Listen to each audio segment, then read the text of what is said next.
တောနတ်ထဲကနားပညာလက်ရည်နာဆိုပြီးတင်ကြီးလေးဆက်နေတဲ့နေရာမှာတော့အမောင်တို့ကကြီးစိုးနေပါတယ်။ဖိုးတော်ကြောင့်တစ်ပင်မင်းမြင့်ဘောကမြင်ကွဲစဉ်ထမှာလက်သက်ကိုထားနေတာပါ။အောက်ကကဒီမှာတောင်းနေချင်းတော့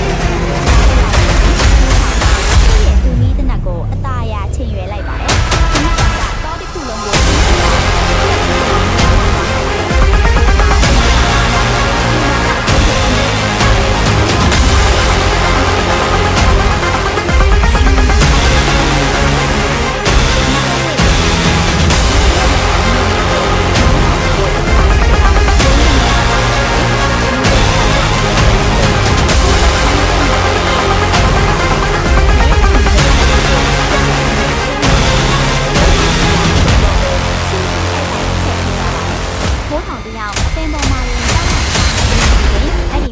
နဲ့သရဝါကြီးဟာစက်ကိုပခုံးပေါ်ထောင်းပြီးအမောင်တုထဲကိုပျောက်ကွယ်သွားပါတော့တယ်။အဲ့ဒီအရာကဘာလဲ